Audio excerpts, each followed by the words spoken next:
Hello, ladies and gentlemen, and welcome to a Black Friday edition of the Coast-to-Coast Combat Hour. I'm your host, Matthew Hawkins, and as always, I'm joined by my co-host, Ed Carbajal. Ed, how was your Thanksgiving, brother? Pretty good. Pretty good. Peaceful, quiet, cold. You know, it is what it is. Well, good to hear. It was doesn't sound like Yeah, anything bad happened. uneventful. So that's I'm thankful for that. There you go. Oh man, so real life shit hit last week. We missed a show. Um, you know, no, I'm not gonna talk about that, but I just wanted to, real life shit that sucks. Yeah, just check Kicked my us in Twitter the ass. profile if you Yeah, want to know what it is. yeah, exactly. But So we didn't have a show last week, but this week we were a little delayed, but not a lot of UFC or Bellator action this weekend. So we figure we look at the wildness that is the new Triad combat from Triller. Uh, I mean, I don't even know what to expect. I don't know if you do, but I tried to catch up on some of the videos and press conference and weigh-in clips, and I don't know what we're quite in for here. yeah, I'm gonna bring up the fight card in a minute. You know what's funny about it is like the announcement about it all came we had recorded our the episode. We doubled up that week that the news came out, but we had already spoken with Sean Wheelock, who's going to be on the broadcast team, and actually has a really nice YouTube video on the Triller Fight Club like YouTube channel that explains the rules. Which, to sum it up, is it's dirty boxing. It's nothing special. It's dirty boxing. You can step on the feet to manipulate your opponent. Spinning back fists are allowed. Superman punches are allowed. You're allowed to clinch it and punch like so. A la Pride FC. Was it Don Fry and Takayama. Takayama? Yeah. So all that stuff's allowed. So this is supposed to be, the answer to everyone saying, okay, MMA fighters going into boxing are at a disadvantage because they're coming in under the boxing rule set. And this is supposed to be Triller's answer to that. I don't feel like that really answers that. I mean, my opinion, and I wrote a whole article about it over at SureDog if you want to read it, is that the best answer to that is Karate Combat's rule set. I think that's the best because you can teach someone a basic front kick, and train for it to add it to your game. And I think that would be the best rule set for folks to compete under. Just adding the hooking punches because Karate Combat likes straight strikes outside of spinning attacks. So I feel like that's more of an even playing field than what Triller Fight Club is offering. But um, it's weird. Well, there's no even playing field. I mean, it's impossible to mix the two sports and act Mm-hmm. like that you're getting some kind of even grounds for both guys. I did watch the same video you were talking about with Sean Wheelock, where he breaks down the what's allowed, what's not, and stuff, and Mm-hmm. it does add some intrigue, I guess. The standing clinch, I feel like more for maybe some of the heavyweights, like somebody like Mir or something, who's really always been good at controlling his opponents. Maybe he'll be able to, you know, disarm one, get rid of one of Pulev's arms Yeah. and turn it into a one arm versus one arm battle where he's kind of got some of the control of the upper body. So I mean Yeah. that adds some intrigue. The triangle ring is always or you know is always weird. I know BYB, the backyard Yeah. boxing, uses it, and I think there's even might be a lawsuit going on. I'm not sure Yeah. if that got So that's the settled or other not. thing I'm wondering. Like Triller just seems to be going full balls to the wall. Like fuck you and your lawsuits. Fuck Madison Square Garden in New York and the Lopez Cambosos thing, and it's just like, yeah, fuck all this. We're gonna keep going on with more weird concert music shit. I like Metallica, so I don't mind the Metallica thing. But do I want to sit through an entire concert, or are we inserting fights in between sets? Like three, there's going to be a song fight, song fight. There's 7 fights on the card, and we're going to bring it up in a minute. But it just seems like everything they do brings more lawsuits than buzz. Yeah, I guess that's a good way to put it. So I was confused about the whole Metallica thing. So I guess they are playing a live show at the arena. I mean, I kind of expected like there to be a screen or something, some hokey shit that was going to try to suck people in. But so I looked at tickets, right? And I went to a Metallica concert within the last 2-3 years, I guess. The COVID throws me off because that whole year was lost. But right now, basically, if I'm looking at the map, it looks to me about 80% of the tickets are still available. With tickets starting at $100 for a fairly intimate view. Yeah, but for a Metallica concert alone, $100 would be a cheap ticket. Yeah. So I wish I was in Arlington, Texas. I'd go love to go check this out for that price range. But it's just weird to me. I'm not sure how Triller makes money. We talk about PKFC, we talk about all this other stuff, but we talk about we got Mir talking about how it's the biggest purse he's ever had, Yeah. um, and that kind of stuff. And then the booking Metallica. I have no idea what that costs, but that can't be a cheap. Can't no, we know how we know that they're not cheap for anything. No, Yeah. um, and on top of that, it looks like ticket sales are not good. I mean, it's hard for me to tell what exactly was always available, but there's a lot of blue dots available, and I would say in the sections where there's, it's 80% sold or undersold might be generous. I don't know if they've even sold 10% of the tickets available for the show, Mm. so that's I don't know. It's going to be an interesting thing. Uh, but with that said, I mean, it is an intriguing fight card for a hardcore MMA fight fan, I would say. Yeah. Um, I'm not familiar with many of the boxers other than Pulev, who I've heard of before, seen him fight. Um, Yeah, let's bring up the card since we're talking about it. But that's the main event, Mir and Pulev.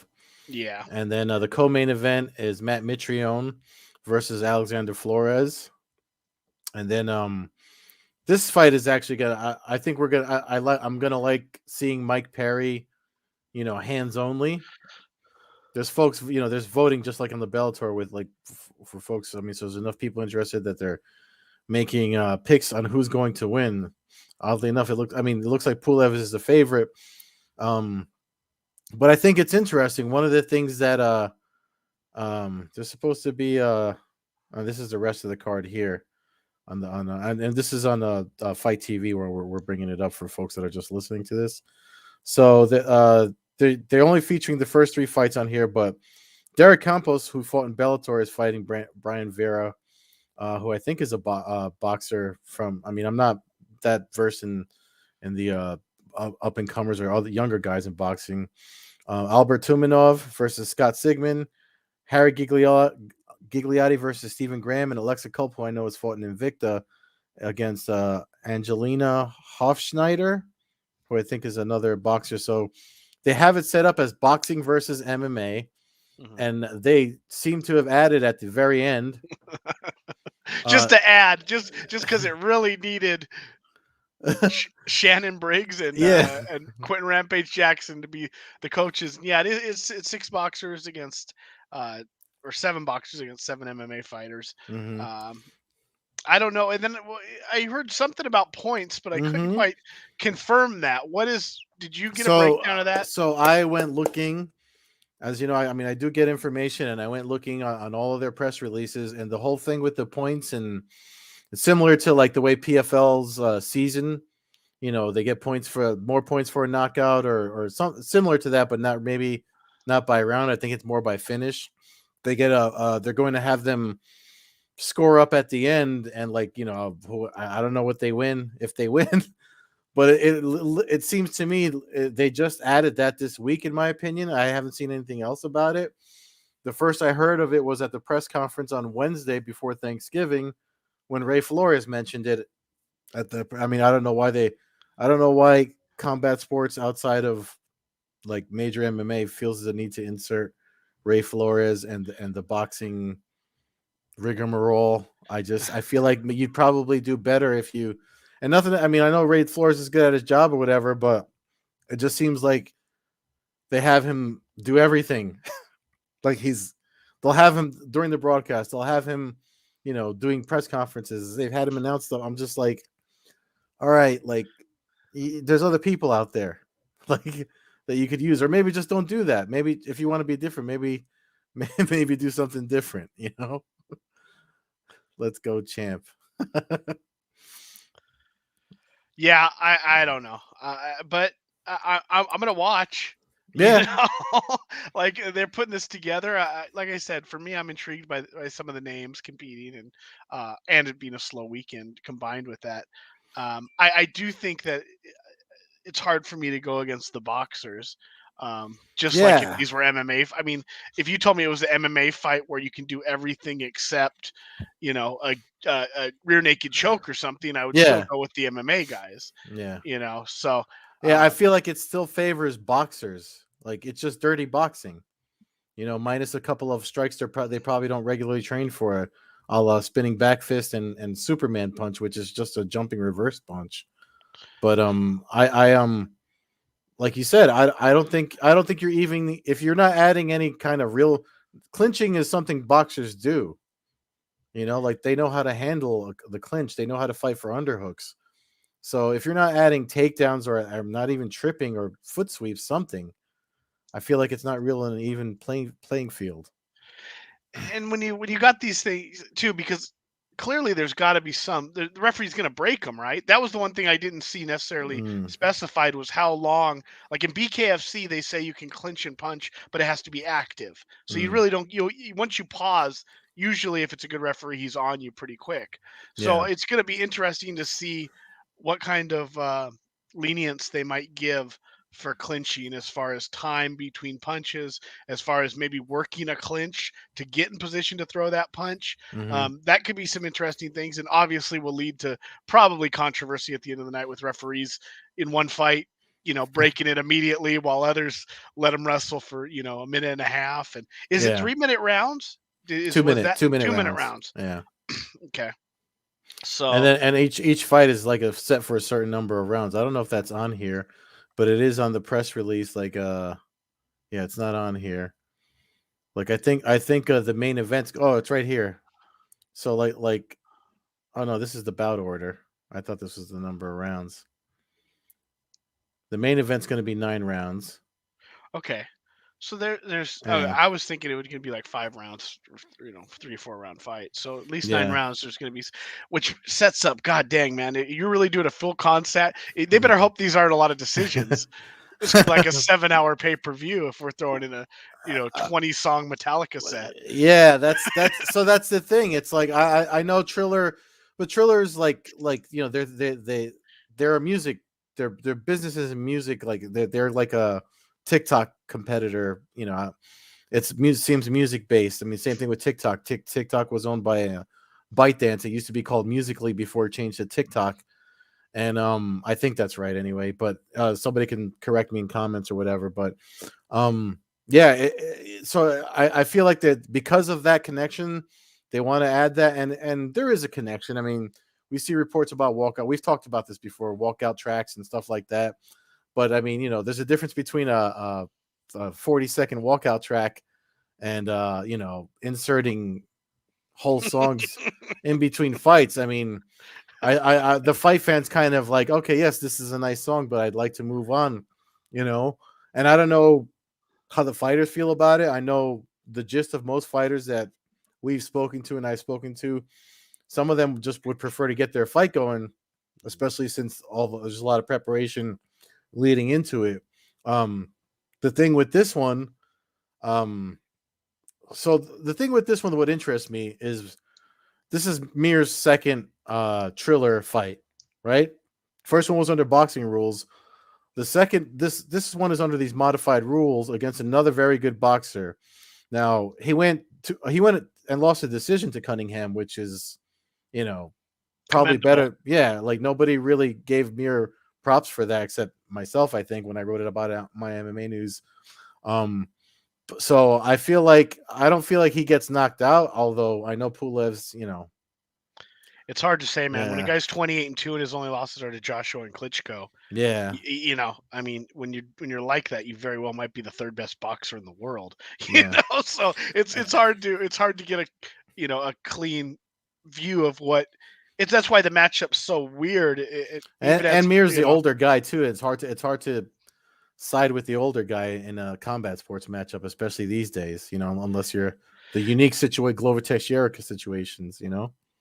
Yeah, I mean, the only way I see this, that's what I mean. That's why I was talking about the clinch with Mir, because to me, like, it's got to be some kind of weird, uh, you know, glitch in the rules, which almost favors him, that he's able to manipulate to figure out a way to Hmm. win or survive this. Because I think, I mean, if he stands in the middle of the ring with him, I think he's in trouble. I mean, And like you said, he survived Cunningham, but um, potentially a little bit different of a beast here. yeah, Uh, so yeah, and this fight with Mitrione, this is Mitrione's first foray outside of MMA, and something that I think deserves mentioning is because I mean we were kind of talking about it before we started recording, and I think it was on media day. It was either the media day or at that press conference on Wednesday that he said, the reason why he's doing this is because he's kind of tired of the way the media and just fans and the new generation MMA fan sort of like reacts to fights and stuff now. And I think he just wants to do something different. I also feel like he might have a reach advantage over this Flores guy when they faced off on Wednesday. I like the way Mitrione. Usually when I see face-offs, it'll change my opinion about a fight, and this was one of the ones that I was like, okay, I like Mitrione's chances here. I know he ended his run with Bellator, on losses, or weird losses and things that he was complaining about. So he's definitely frustrated with MMA. So I do like that this is presenting another opportunity for athletes that want to keep competing. I mean, you know, uh, I don't know how you feel about it because I mean you like your old school guys too, but we've also talked about folks fighting too long. I don't necessarily think that like guys like Mitrione have fought too long. His Mm-hmm. run at Bellator ended really weird. Like you said, Mm-hmm. there was headbutt fights and low blows and just a lot of just a. It was about 3 years of just actually since the Fedor fight, it was just Mm-hmm. nonstop. You know, Weirdness. snake bit. Yeah, Yeah. So, yeah, yeah. um, you know, it'll be interesting to see. I don't see this becoming like a I don't know. I don't know what I see it coming. I don't. I want to say I don't see it becoming like a violent, real dangerous thing. But if it turns into a straight up boxing match, then yeah, I think some of these guys, like I said, I favor the boxing guys. At least the top 3 or 4 in the fights that where you would think that it would be it's more accomplished people. I would have to go with the boxers. Um, Mitrione, he might have a reach. Tapology has his opponent an inch taller at 6'4" to 6'3". Um, I it's just gonna just depend on how these guys' chins hold up. That's my thing with Mir is you never know quite with his chin.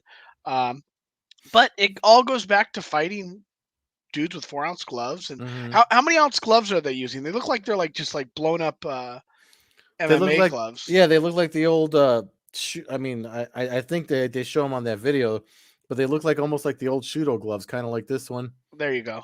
Yeah, That's exactly what they look like. So what is that like? Probably like an 8-ounce glove or something like that. yeah. I mean, they're usually 8 to 10 ounces. The ones I used in karate were 10.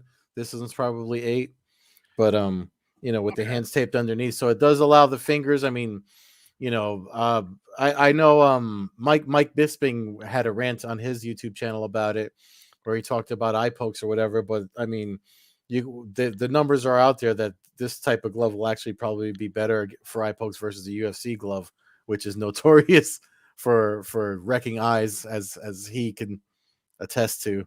Um, Yeah, well, I would think that they would be clenching their fists pretty much in this. There'd be very little reason to be feeling out and reaching out with your fingers. I mean, you're not fighting off a shot so much. I would think that obviously there's going to be some pawing going on, but if it sticks to basic boxing rules, I would think that there wouldn't be a whole lot of that going on.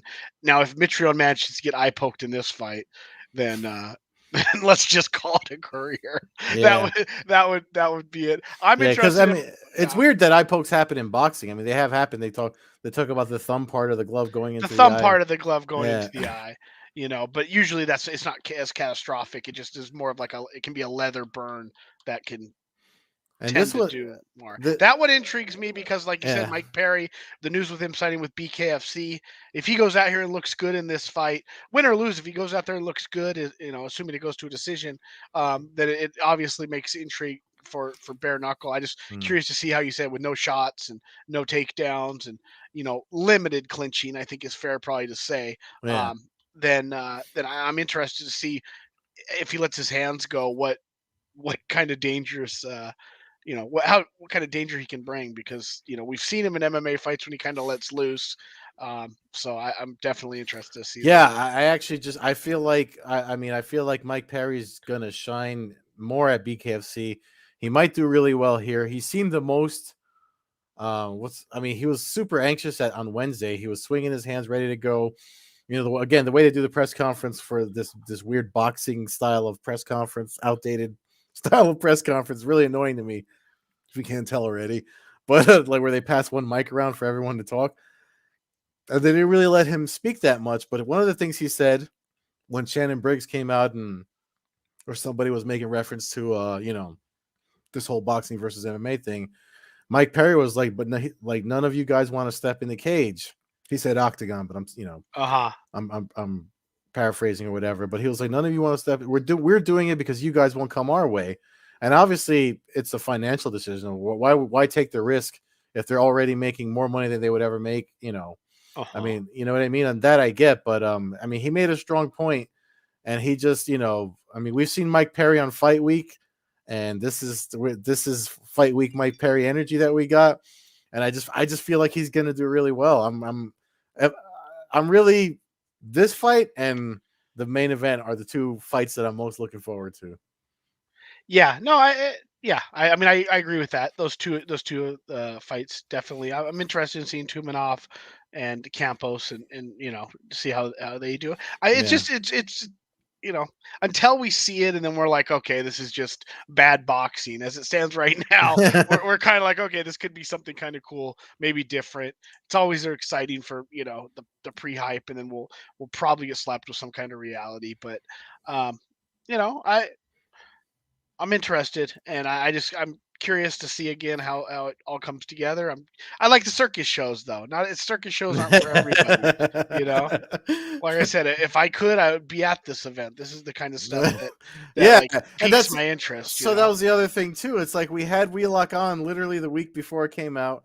He was kind of hinting at like Triller stuff. You remember how he's talking about the sign of a company doing all right is how many events they hold and things like that. Uh-huh. And I think he was just kind of alluding to this. Maybe he wasn't allowed to say anything when we had him on because it was just the Friday before. But I'm looking. So I mean, look at they have Boss Rutan to do with Wheelock and Rutan are going to be doing the commentary. Ray Flores is going to be there too. They've got Michael Buffer, who at this point I don't care. But And it's a lot of money though.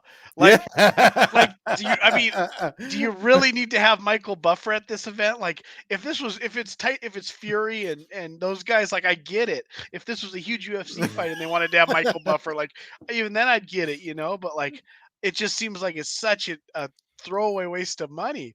And it's like the Metallica thing, getting back to that. So I went to the first Affliction show when it was Megadeth, and as a fan, I didn't know a whole lot about Megadeth at the time, but it was fun. I enjoyed it. But I'm there with a bunch of friends watching the fights. Fedor's fighting. Now, if it was a King of the Cage event with Megadeth, it might not have been as interesting. Um, but it's just so weird because you're playing to like you're just assuming that like your MMA fans like Metallica. Like or not MMA, but your Triad boxing, whatever this is. Like, let's say 90% of the people that buy it are rap fans. Then they're gonna sit there and they're gonna be, you know what I mean? Like, it almost isolates. And It- Thriller's done it- it in the past with some of their rap shows. You know, yeah, it's like, okay, it's cool to see Too Short and Ice Cube and stuff, or Snoop for a minute, but when you start having these obscure like regional rappers and stuff, like it's weird it's weird. And it's weird that you would risk alienating such a big group of the population that could yeah. potentially be buying this event, and I mean, even maybe affect people going to it. I mean, you might have somebody go, "Hey, I'd love to go watch some boxing." Oh yeah, well, there's 26 Metallica songs too. That person might go, "Okay, not my thing." I like I said, I like Metallica. I'd be there, but it's a weird dynamic. You throw in Michael Buffer, you throw in, like you said, Flores, like Fat Joe, unless yeah, Hold on, exactly. hold on, Fat Joe. Let me tell you who else. Yeah, Fat Joe, Eric B, and Crime Faces. I don't even know who Crime Faces is, but the first two, I mean, I like Eric B and Rakim, so so we're um, gonna have DJ Eric B. You're I gonna have Fat Joe. You're gonna have whoever else you said crime faces. Like to add to their special commentary perspective. So I don't know what that means. you know. Music and pop culture icons. It's 1999, so it's not an expensive pay per view. It's 1999, Okay, well and if that's kind of cool then. and if you have the Triller Verse Pass, which is like their annual thing, Monthly it's or yearly yeah, pass. it's a 299 a month. So if you sign up for that, this comes with it. Huh? Um, Listen, I mean, everyone complains that there's nothing going on. When the UFC takes a break, which I can't stand people that say that, because there's always something going on. This is one of the things going on, and it's probably going to be what I predict that it will be trending, whether it be for good or bad. It'll be trending on Saturday night. I hope to watch it too. You know, I think me and you like one thing. I mean, that's one of the reasons we started this podcast, because you and I have similar interests. We're MMA fans. We're combat sports fans. We're not just UFC fans or boxing fans. We like a little bit of Circus. strange. Yeah. It's what we got into the sport when it was like the Yeah. weirdness and sumo and Yeah. mismatches and obviously the sport's evolved, but if these guys can make money and it's safe, like that's the whole thing. Like I'm for a circus act, but I'm not looking to tie Yeah. somebody's hands behind their back and then put them in a cage with Mike Tyson. Yeah. Like let's just if this is safe and guys are able to as safe as can be, as we've learned in the last year of combat sports, there is no guarantee on safety in any Hmm. in any way. But No. assuming that there's you have competent refs and you have competent doctors and all that goes on and guys are in shape and it seems like they are. It seems like everybody's taking it fairly serious. I mean, um, it's good for these guys, man. I'm happy when Frank Mir says he's making a huge paycheck. I Yeah. hope I hope it all clears and I hope that Yeah. maybe this is, if not his last fight, maybe he's able to parlay this into another giant paycheck and eventually ride off to the sunset and, live the life that he deserves to live. I mean, we hear Dana White talk shit about, these companies that sign these guys and, and it's like, dude, how many fights did Frank Mir have to fight for the UFC to not have to do this? You know? Yeah. And Like, I know Helwani was asking him the day after they did the press conference for this. Like he went on Helwani's show, and he said that for the first fight, the one where he fought because he was interim champion, he didn't get pay-per-view points for the two fights against Brock Lesnar. So he only got it when it was as a champion. And you know, like you said, I mean, at least this one it seems like the money, it's just it's a double-edged sword, because it's like, okay, why did Frank Mir have to wait this long, but when the UFC was getting started, it was people were saying the same thing about it. It's a circus or whatever. Now look at it. Now they got every sponsor in the world and they're on ESPN. So you never know what's going to happen or how people's minds are going to change. yeah, I mean, and I don't think we're going to be seeing Triad Combat, you know, 267 anytime in the near Nah. future.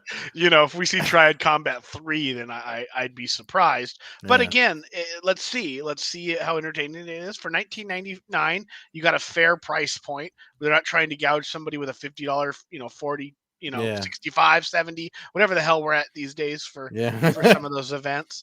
Um, and it's interesting names and guys that most people in the sport genuinely kind of like.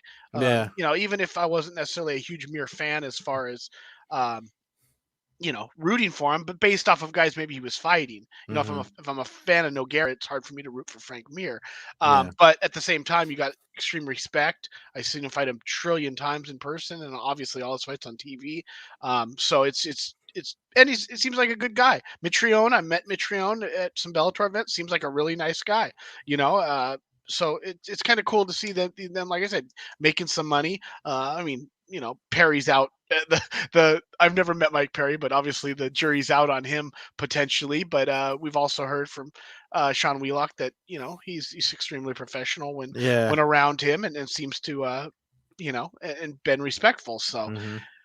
you know teach their own. But I'm looking forward to it. I'm gonna watch, and it's kind of a nice little bridge, between Thanksgiving long weekend and then obviously getting back to UFC, and then in 2 weeks we get a nice UFC mega card. Yeah, Uh, and plus you we know, got the December 3rd yeah, Horiguchi Pettis coming in hmm Bellator. So, unification bout there. That's going to hmm be, I mean, not officially unification bout, but even Sergio Pettis. I don't know if you saw his quote today where with total class, just said, "Hey, it's Horiguchi's belt. I'm babysitting it. mm, Next Friday we determine who the real champion is in this that's division." just So coming in humble. I like that. I like no, that. no, it's great. It's nice to hear you don't Hmm have some wacko talking about how he's the king of the division before having fought the champion and Yeah. all that stuff. So I So don't know, Ed. Unless you got anything else, I think this is probably going to be a short holiday show, but yeah, nice no, to get back on the air. we just had to catch up again last week. Last week we had to pause recording because some stuff happened in the in the real world out here. So that's probably going to change some stuff too. Just FYI, next week, moving forward, we'll probably be recording Wednesdays instead of Tuesdays. So earliest release of the audio and video versions of the podcast will probably be out late Wednesday night for the Thursday morning folks, of folks that listen to the morning, just so you guys know. But to have to change my work schedule and stuff. But that's pretty much it from me, man. Unless you got anything else you want to shout out. Nope, I'll just take us out. Check out the show at Combat Hour on Twitter, Coast to Coast Combat Hour on Instagram. Follow me, Matthew Hawkins, at MMA Hawk 21 on Twitter and Instagram. Give Ed a follow at Carbizol on Twitter, Carbeerzol on Instagram, and check us out at allaccessmma.com for our video podcast, as this show is brought to you weekly by them. Until then, everybody enjoy the remaining Thanksgiving weekend, and look forward to some Triad combat. This one's dedicated to Jay Figs. Rest in peace, brother.